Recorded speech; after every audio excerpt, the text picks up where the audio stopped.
Let's return to Parliament now, where the Parliamentary Select Committee on Constitutional, Legal and Parliamentary Affairs has rejected a provision in the Right to Information Bill that allows the Attorney General and Minister of Justice to regulate access to information.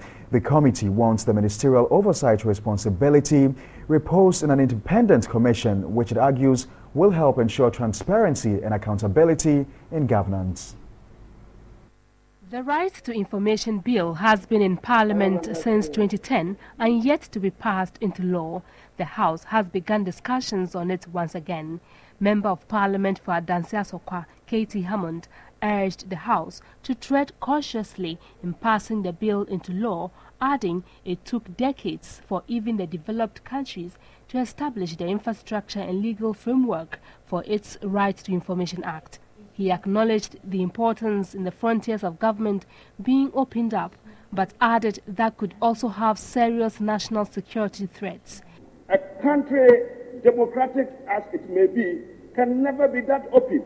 Even a democracy like the type of America and the United Kingdom, Mr. Speaker, has a space for certain documents to be kept away from the public. The Constitutional and Legal Committee, which worked on the report, kicked against the Minister of Justice as the regulator in accessing information and rather proposed that an independent commission takes charge, but Katie Hammond disagreed with the committee. MP for Boko, Mahama Yarega, said Ghanaians have had to go through frustrations in accessing information and believed this was a time for the House to pass the bill. This country has been cautious enough. It is really time for us to courageously move forward when it comes to the passage of the Right to Information legislation. And that is for two very good reasons, Mr. Speaker. One is the fact that to pursue good governance, which underpins our Constitution, we need an open and transparent system. That is not in doubt.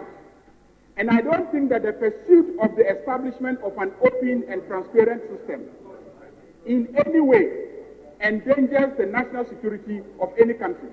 And you agree with me.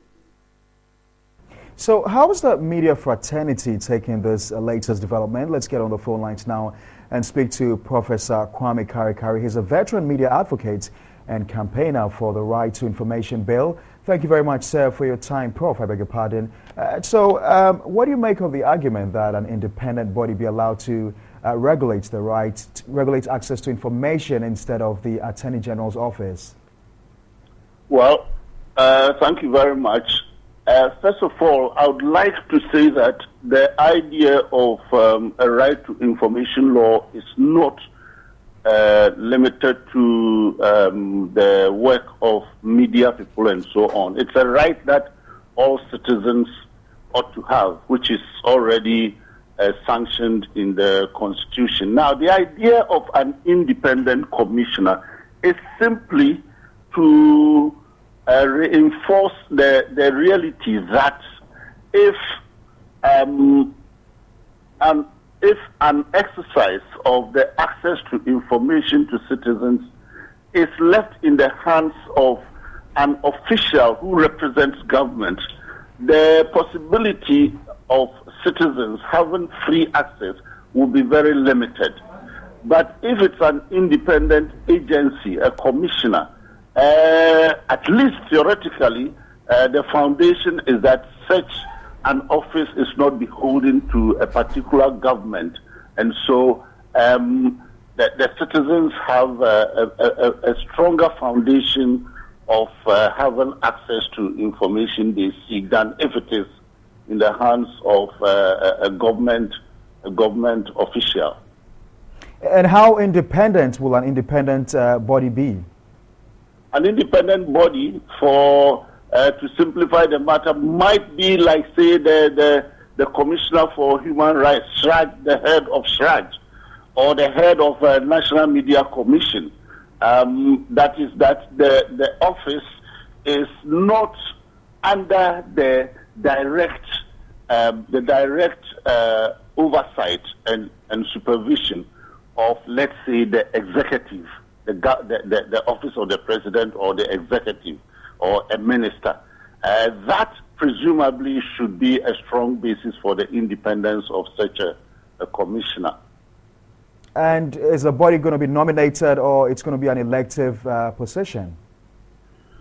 Oh, no, I don't think it will be an elective position. It could be like any of these commissioners that I've mentioned, a body nominated by a mechanism that should involve particularly Parliament. I think if the nomination comes from Parliament, we are likely to find a more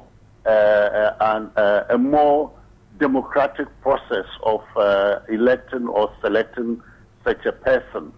So it should not be left in the hands of, say, the president or a minister to nominate or to appoint.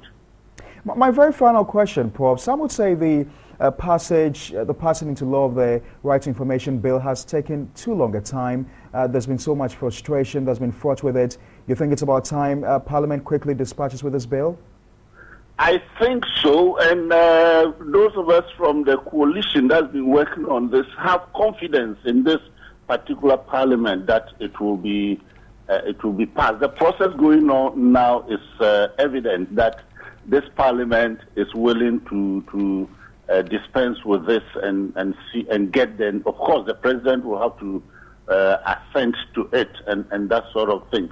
You know, the whole process has taken almost 15 years now, and so we hope that this Parliament will pass it and then will pass the kind of law that we all want. Indeed, the proposition to appoint an independent commissioner gives us even more confidence that this Parliament is trying very hard to pass the kind of law that we can generally accept as democratic and as something that will promote citizens' right to information in a genuine way. All right, thank you very much. Professor Kwame Kari is a veteran media advocate and campaigner for the right to information.